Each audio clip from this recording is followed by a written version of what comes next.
especialmente para a Academia Freudiana, que é a psicanálise.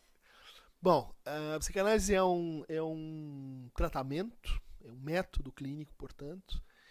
E a psicanálise é uma experiência de cura. E a psicanálise é um conjunto de técnicas e procedimentos, de formas de acolhimento, que se reuniram na figura do Freud e que a partir de então deram início a uma tradição de tratamento da alma, né?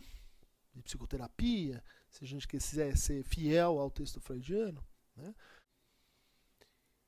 É um pouco diferente dos grandes fundadores, né, de discursividades, o Newton, o Einstein. Você perguntar qual a importância do Newton hoje para a física, é uma importância relativamente histórica, né? E não é que ele esteja equivocado, não é que ele tenha incorrido em erros clamorosos, mas a ciência progride por suplementação, por complementação, por revisão de si mesma. A psicanálise funciona de uma maneira um pouco diferente, né? Porque, como já disse o Foucault, né, o comentário do texto freudiano muda a nossa relação com a psicanálise hoje, né? E Freud é, de certa maneira, um nome de uma origem, né, uma origem mítica, mas é também um ponto de retorno para onde a gente busca refazer e reconstituir a psicanálise como deve ser no trajeto de cada formação nova, né, de cada analista que se forma, e no trajeto da nossa experiência com os pacientes, né? Então Freud acaba sendo esse horizonte que funda uma comunidade. Muitas vezes, seja pela obra, seja pela biografia, seja pelas instituições que Freud legou, seja pelo valor cultural que Freud instituiu, né, criando esse novo fato simbólico que é a psicanálise, esse ponto de encruzilhada ele é muito importante, né? E a gente sabe de projetos que se autonomizaram em relação à psicanálise, a psicologia analítica do Jung, psicologia individual do Adler, né? Não é só uma questão de nomes e nem exatamente uma derivação, mas é o apontamento de que esse campo tem fronteiras, né? Que esse campo tem litorais, ele tem limites, né? O Freud é uma espécie de placa que a gente colocou no centro desse gramado, um pouco para dizer assim, não se aproxime demais, um pouco para dizer esse campo ele tem limites. Quem precisa de análise é quem pode fazer do seu sofrimento uma questão. Quem pode supor que na experiência de sofrimento você tem um grão de verdade que está em jogo e que isso não é algo que você pode impunemente simplesmente retirar das pessoas, retirar das formas de vida, criar uma espécie de, vamos dizer assim, vida feliz, né? Onde o sofrimento seria uma contingência acessória, retirável, sem que isso comprometesse o que é a vida ela mesma, né? Quem precisa de análise e quem pode se, de certa forma, beneficiar com ela, você já pode se lançar nessa dialética, nessa aventura com a palavra, nessa aventura com o outro, que tem que ter primeiro um pouco de coragem, depois um pouco mais de coragem, porque depois que você cede nas suas primeiras ilusões e percebe que aquelas intuições fulgurantes elas duram pouco, né? Elas são a lua de mel psicanalítica, aí começa uma segunda coragem, que é essa coragem mais humilde, é a coragem de enfrentar aquilo que a gente nem sabe que não sabe, e depois é preciso, num terceiro momento, assim, mais coragem, né? Que é a coragem de deitar fora a escada que a gente usou para subir as nuvens, de prescindir daqueles meios que nos foram tão importantes, né? Que é a experiência de cada transferência, de cada tratamento, para poder se tornar, então, analista da sua própria experiência, né? As duas coisas, né? Ela é terminável num sentido de análise, no sentido em que uma transferência se resolve, né? Uma transferência com os seus impasses, com a sua historicidade, com as suas fabulações, com seu precipitado de identificações, isso se resolve, né? Mais ou menos assim como perguntar: o casamento é terminável ou é interminável? Ele é claro que ele é terminável, porque aquele casamento ela pode, chegar num ponto limite. Só que ex-mulher é para sempre. Conhece essa piada? Né? Quer dizer, uma vez que você entra na série, né, uma vez que você tem essa experiência, a tua relação com o inconsciente ela muda de tal forma que você não pode mais viver uma vida em álibi, né? Uma vida imaginando que você está assim sendo o personagem, observador ou crítico de arte da sua própria existência, né? Você é convocado para uma espécie de atenção permanente com aquela parte que as pessoas chamam de a parte obscura de nós mesmos, mas que é a parte clara demais, a parte que se você olha de frente, cega, a parte que, vamos dizer assim, nos fascina tanto que a gente não consegue nem imaginar uma vida sem ela. Uma comunicação não só é possível, como ela já existe. É muito esquecido esse fato histórico assim pelos psicanalistas, mas o DSM foi um empreendimento que nasceu na Associação Psiquiátrica Americana a partir da força que os psicanalistas tinham dentro dessa grande instituição. Né?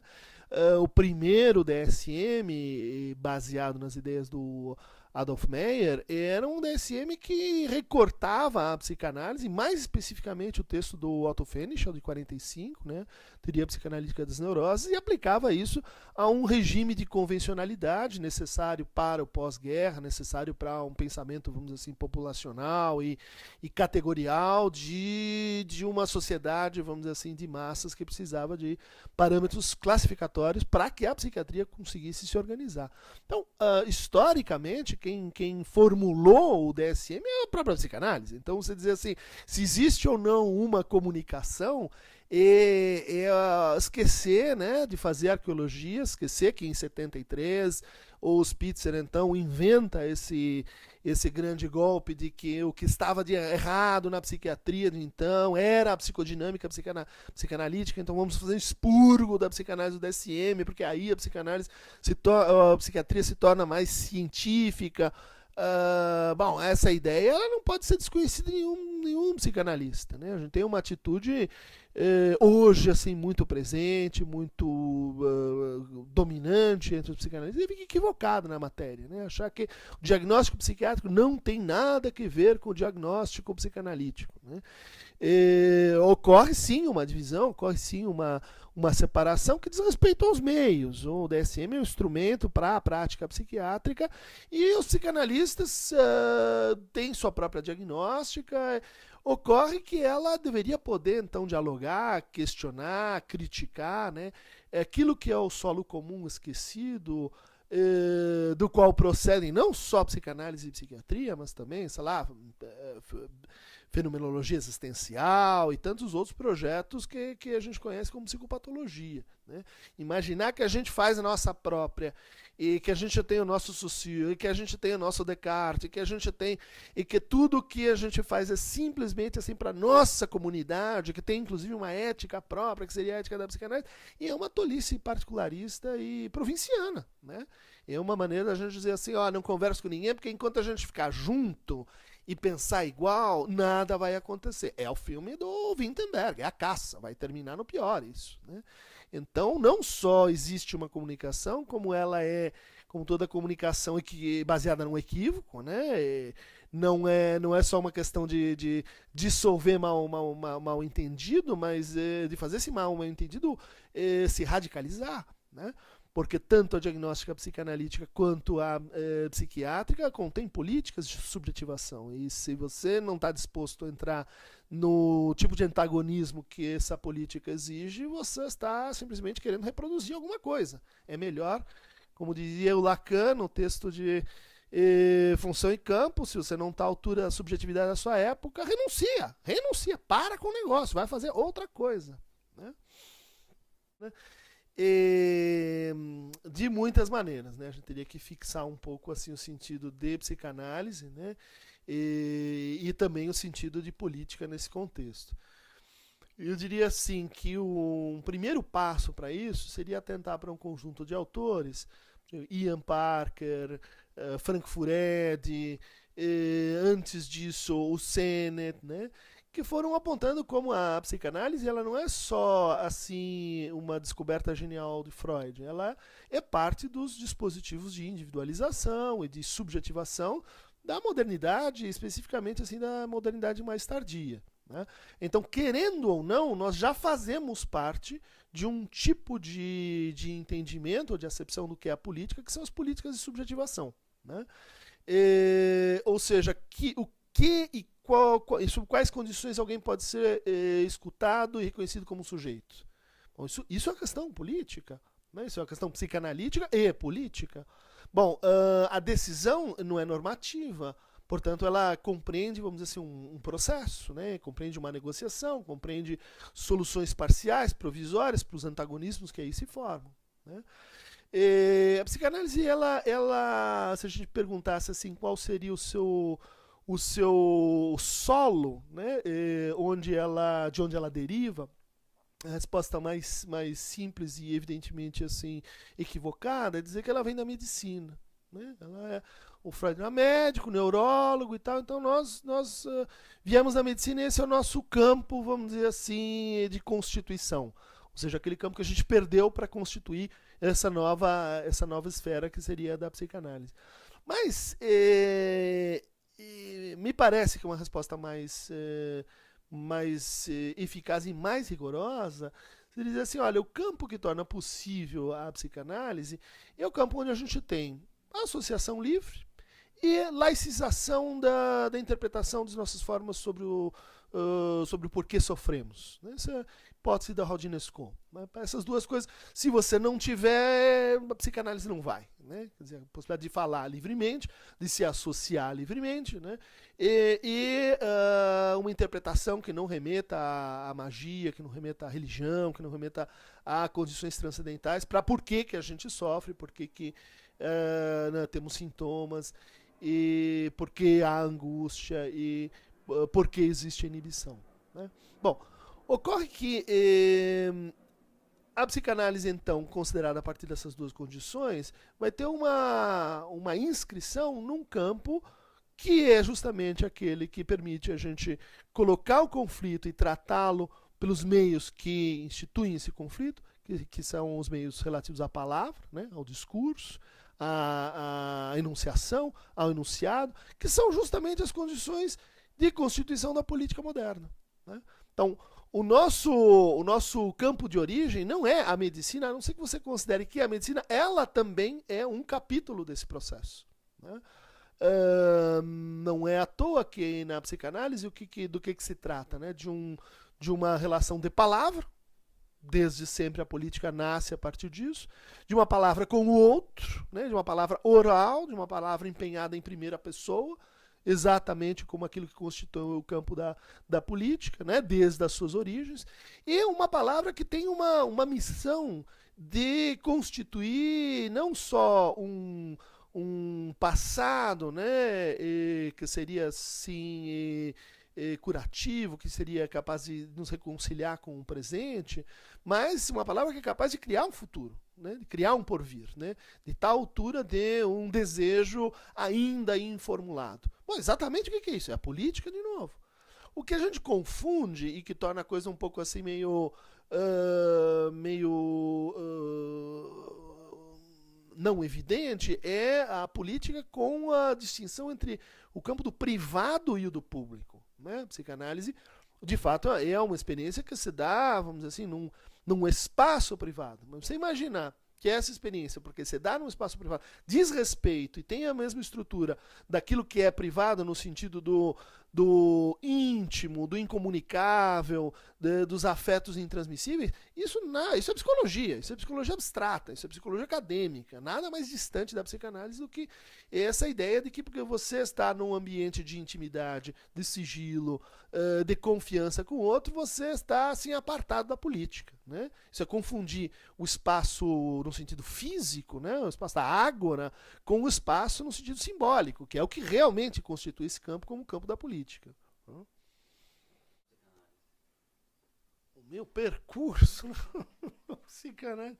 Sabe o que eu esqueci?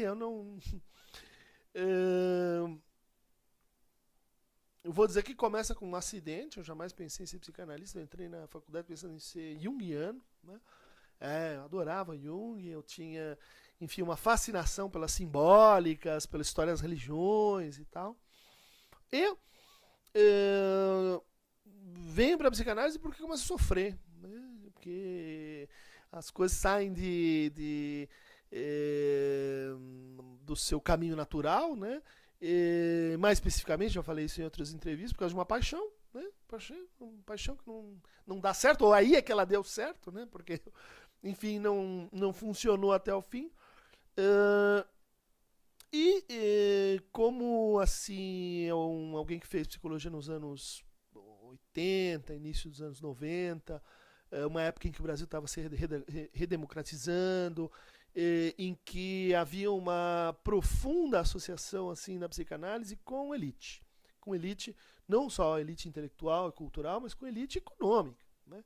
Se você não tivesse muitos recursos para investir numa formação cara, longa, era facultado que você fizesse o quê? Uma psicoterapia de base, psicanalítica, ou uma coisa derivada da psicanálise. Muitas pessoas dizem assim, eu li Freud, mas eu trabalho mesmo, enfim, com o método X. Havia muita, vamos dizer assim, distanciamento em relação à ideia de que você tem, que é possível se formar e se tornar psicanalista sem pertencer, vamos dizer assim, a um determinado grupo social, né?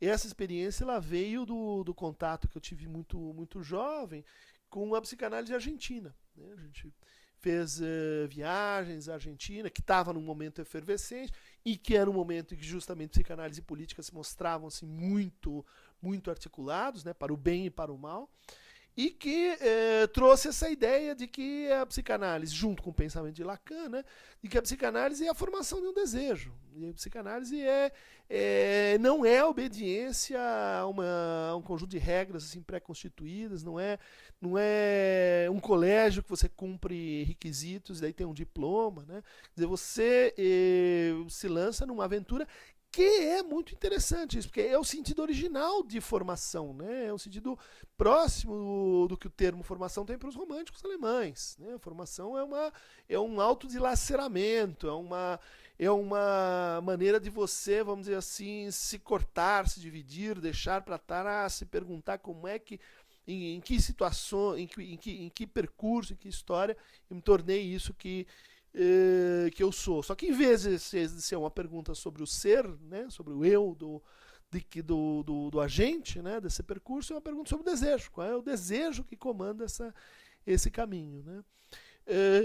Acabo, então, começando pela psicanálise no sentido que eu acho que se é uma coisa que a gente não pode exatamente escolher, mas que eu acho melhor mesmo, que é começar pelo sofrimento, começar pela análise pessoal. Isso é uma coisa que a IPA tem toda a razão. Antigamente você não assistia a seminário de ninguém, não lia nada, antes de ter feito a sua análise, a sua versão, vamos dizer assim, da relação com o inconsciente.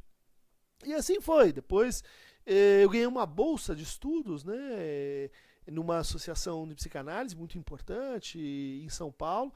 E então, no terceiro, quarto ano de faculdade, eu ia manhã, tarde e noite psicanálise. Estudava, lia. Era uma espécie de... se tornou assim um meio de vida, né? Uma aventura mesmo, né? Intelectual, do Lacan para o resto da cultura. Então, fui fazer filosofia, fui fazer o mestrado, doutorado, sempre com a psicanálise como um conjunto de problemas, vamos dizer assim, que, curiosamente, tem essa propriedade, né, de nos tirar, de nos levar para fora, né? Eu acho que boa psicanálise, ela faz isso, ela nos tira do discurso endogâmico, ela nos tira do nosso condomínio, nosso sindicato, né, para poder, então, em seguida, nos colocar de volta, né, nessa posição, né, bom, como dizia o Lacan, um desejo atópico, né, um desejo sem lugar.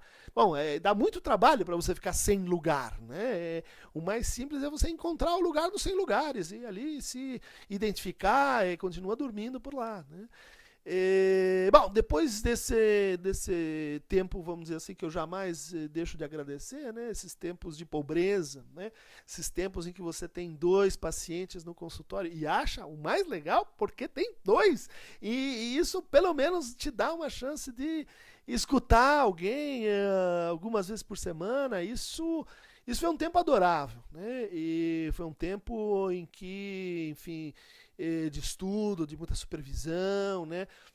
Um tempo que é uma coisa que se fala muito pouco, né? Assim, você imagina assim, a carreira, não sei, a carreira de alguém assim, de um indivíduo, né? Que se separa, que vai tão só como sempre estive na minha relação com a causa psicanalítica, né? Eu entendo esse sentido de solidão, né? No sentido que a sua é uma relação muito própria, não muito mimetizável, mas a trajetória de um psicanalista, eu acho que no Brasil e em outros países assim, que conheço um pouco mais também, ela é uma trajetória que depende altissimamente da capacidade de você lidar com grupos, né? De você, por exemplo, ter um consultório com pessoas que você acha legal, com pessoas com quem você divide suas mazelas, com pessoas com quem você tem que se forçar de discutir, resolver assuntos os mais comezinhos, que dizem respeito à vida de consultório, né? Desde invejas até intrigas, e disso para, bom, associações, grupos, ambientes mais ou menos acadêmicos e assim por diante, né? Então, a psicanálise foi uma trajetória assim de decepções continuadas, né, e de esperanças contínuas, né, de esperanças renovadas. Não, agora vai! Então, desmonta uma associação, agora vai! Vamos para outra, né? E que, vamos dizer, acho que foi muito, até aqui, assim, muito divertido, né? Porque a gente começou a se dar conta, principalmente depois que fui para a Inglaterra, depois que comecei a sacar um pouco da psicanálise fora do Brasil, que é isso aqui? Isso aqui é uma loucura em termos de psicanálise, né? Você faz psicanálise demais, né? É o diagnóstico lá já nos anos 70, né? Que a gente era consumidores assim independentes, excessivos de psicanálise, e continuamos, né? Ou seja, se formou uma cultura de psicanálise no Brasil que se entranhou de tal maneira com o Brasil que agora não é mais separável, né? Isso tem vantagens, né? Tem vantagens para a gente conseguir entrar nas instituições públicas, instituições de saúde, educação, instituições jurídicas, para a gente poder estar presente nos debates intelectuais, acadêmicos, mas também de mídia, de jornal e assim por diante. Mas, então, tem o outro lado, né? Tem o lado da massificação, tem o lado da... Bom, acaba sendo difícil que o tipo de, vamos dizer assim, de controle social que a gente deveria esperar, ou que normalmente a gente encontra, né, em atividades desse tipo, que é, vamos dizer assim, a legitimação por compartilhamento de reconhecimento, né? Então eu sei quem é você, foi meu aluno, o outro que é amigo do outro, ou seja, uma espécie de clã ampliada, né? Isso é muito brasileiro, aliás, né? Talvez tenha dado certo até porque desde os nossos indígenas nós temos essa ideia de uma família meio indeterminada, né?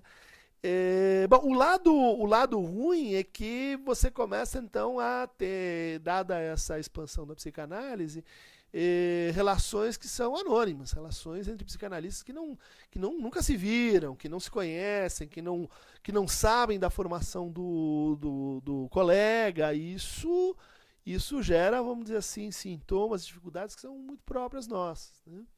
Uhum. Tem uma mesa redonda de psicanálise e um show do Pink Floyd com a formação clássica. Pink Floyd não haveria a menor divisão subjetiva. Aliás, escolheria por um motivo assim muito identificatório, né? Seria assim mítica e narcisicamente a reedição da escolha que o Lacan teve que ter entre encontrar o Freud, que estava na casa da princesa da Grécia, Madame Bonaparte, ou escutar a leitura do Ulisses, feita pelo próprio Joyce no Shakespeare and Company. O Lacan escolheu assistir o Joyce, acho que ele fez a melhor escolha, não acha?